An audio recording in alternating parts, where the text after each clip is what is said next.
Look there! Zaid's voice breaks through the silence. A hare! I turn my eyes to the bundle of gray fur that has leaped out of a clump of bushes, while Zaid slides down from his saddle, unslinging the wooden mace that hangs on the pommel. He bounds after the hare and swings the mace over his head for the throw, but just as he is about to hurl it, he catches his foot in a hummed root, falls flat on his face, and the hare disappears from sight. There goes a good supper, I laugh, as he picks himself up, ruefully eyeing the mace in his hand.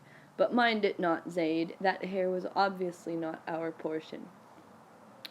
No, it was not, he replies somewhat absent-mindedly, and then I see that he is limping painfully.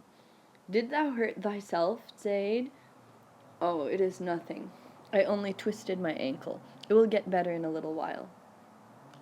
But it does not get better. After another hour in the saddle, I can see beads of perspiration on Zaid's face, and when I take a look at his foot, I find that the ankle has been badly sprained and is angrily swollen. There is no use going on like this, Zaid. Let us make camp here. A night's rest will restore you.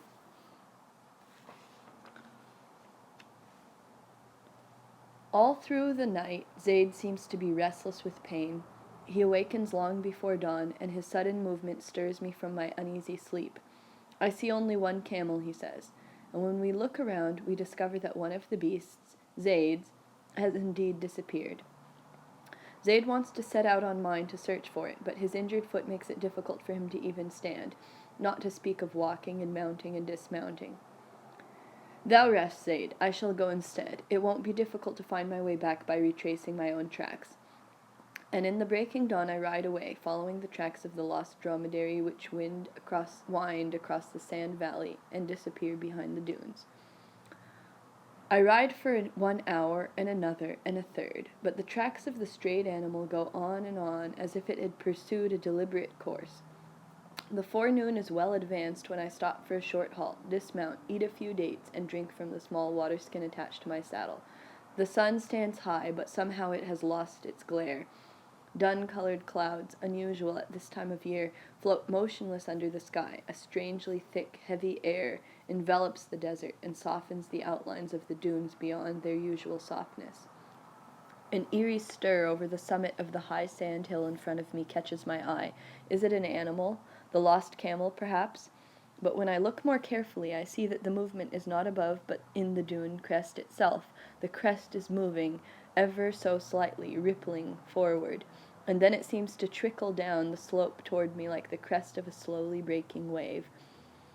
A murky redness creeps up the sky from behind the dune. Under this redness, its contours lose their sharpness and become blurred, as if a veil had suddenly been drawn across, and a reddish twilight begins to spread rapidly over the desert.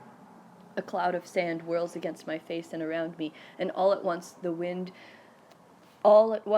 begins to roar from all directions, crisscrossing the valley with powerful blasts. The trickling movement of the first hilltop has been taken up by all the sand hills within sight. In a matter of minutes the sky darkens to a deep rust-brown hue, and the air is filled with swirling sand dust, which, like a reddish fog, obscures the sun and the day. This is a sandstorm, and no mistake. My crouching dromedary, terrified, wants to rise. I pull it down by the halter, struggling to keep myself upright in the wind that has now assumed the force of a gale, manage to hobble the animal's forelegs, and, to make it more secure, a hind leg as well. Then I throw myself down on the ground and draw my abaya over my head. I press my face against the camel's armpit so as not to be choked by the flying sand.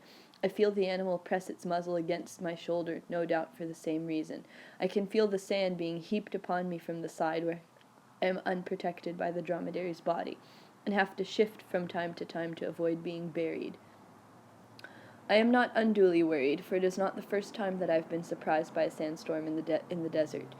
Lying thus on the ground, tightly wrapped in my abaya, I can do nothing but wait for the storm to abate, and listen to the roar of the wind and the flapping of my cloak, flapping like a loose sail, no, like a banner in the wind, like the flapping of tribal banners carried on high poles by a Bedouin army on the march, just as they flapped and fluttered nearly 5 years ago over the host of Nejdi Bedouin riders, thousands of them, and I among them, returning from Arafat to Mecca after the pilgrimage.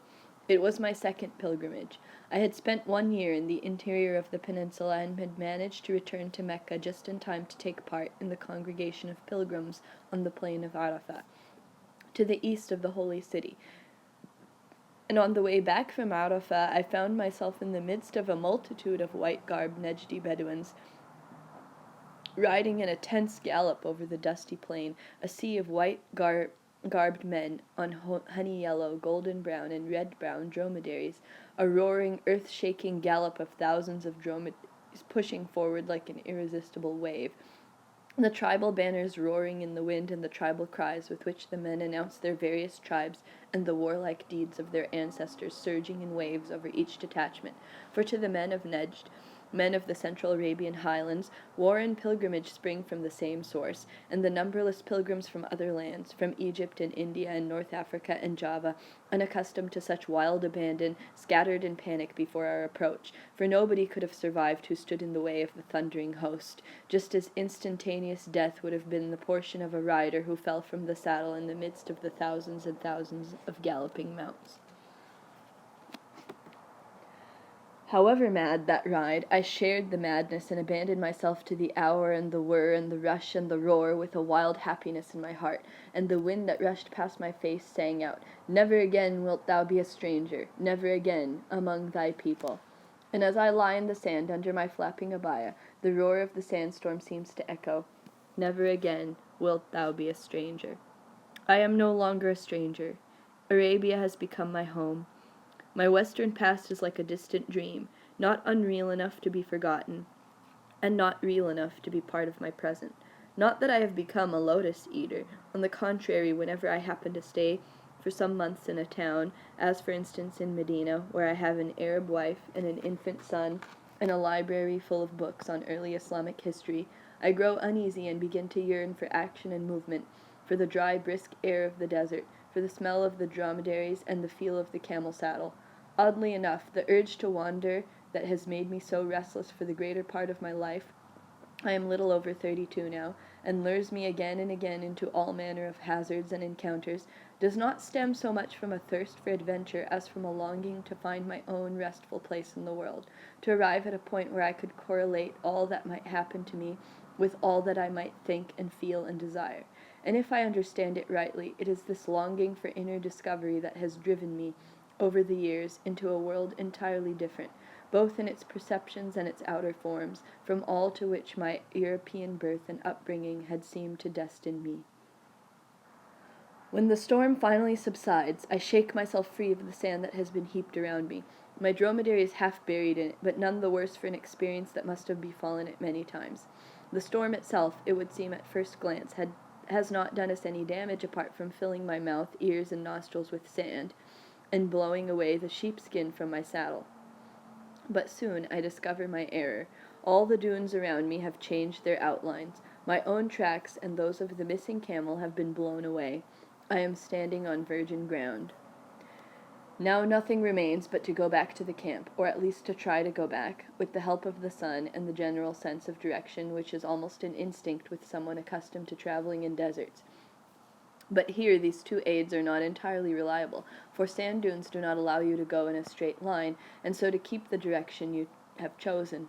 The storm has made me thirsty, but not expecting to be away from camp for more than a few hours, I have long ago drunk the last sip from my small water skin. However, it cannot be far to the camp, and although my dromedary has had no water since our last stop at a well some 2 days ago, it is an old campaigner and can be relied upon to carry me back. I set its nose toward where I think the camp must lie, and we start at a brisk pace. An hour passes, a second, and a third, but there is no trace of Zaid or of our camping ground. None of the orange-colored hills presents a familiar appearance. It would be difficult indeed to discover anything familiar in them, even if there had been no storm. Late in the afternoon I come upon an outcrop of granite rocks, so rare in the midst of these sand wastes, and recognize them immediately. We passed them, Zaid and I, yesterday afternoon, not long before we made camp for the night. I am greatly relieved, for though it is obvious that I am way beyond the place where I hope to find Zaid, having probably missed him by a couple of miles or so, it seems to me that it should not now be difficult to find him by simply going in a southwesterly direction as we did yesterday. There were, I remember, about 3 hours between the rocks and our night camp, but when I now ride for 3 more hours, there's no sign of the camp or of Zaid. Have I missed him again? I push forward, always toward southwest, taking the movement of the sun carefully into account. 2 more hours pass, but still there is no camp and no Zaid. When night falls, I decide it is senseless to continue further, better rest and wait for the morning light. I dismount, hobble the dromedary, try to eat some dates, but am too thirsty, and so I give them to the camel and lie down with my head against its body. It is a fitful doze into which I fall, not quite sleep and not quite waking, but a succession of dream states brought about by fatigue, broken by a thirst that has gradually become distressing, and somewhere in those depths which one does not want to uncover to oneself, there is that gray, squirming mollusk of fear. What will happen to me if I do not find my way back to Zaid and to our waterskins? For as far as I know, there is no water and no settlement for many days' journey in all directions. At dawn I start again. During the night I calculated that I must have gone too far to the south, and that, therefore, Zaid's camp ought to be somewhere northeast of the place where I spent the night. And so toward northeast we go, thirsty and tired and hungry, always threading our way in wavy lines from valley to valley, circumventing sand hills now to the right, now to the left. At noon we rest. My tongue sticks to the roof of my mouth and feels like old cracked leather. The throat is sore and the eyes inflamed. Pressed to the camel's belly with my abaya drawn over my head, I try to sleep for a while, but cannot. The afternoon sees us again on the march, this time in a more easterly direction, for by now I know that we have gone too far west, but still there is no Zaid and no camp. Another night comes. Thirst has grown to be torment, and the desire for water, the overpowering thought in a mind that can no longer hold orderly thoughts. But as soon as dawn lightens the sky, I ride on, through the morning, through noonday, into the afternoon of another day. Sand dunes and heat, dunes behind dunes, and no end. Or is this perhaps the end of all my roads, of all my seeking and finding, of my coming to the people among whom I would never again be a stranger? O God, I pray, let me not perish thus. In the afternoon I climb a tall dune, in the hope of getting a better view of the landscape, when suddenly I discern a dark point far to the east. I could cry with joy, only I'm too weak for that. For this must be Zaid's encampment, and the waterskins, the 2 big waterskins full of water.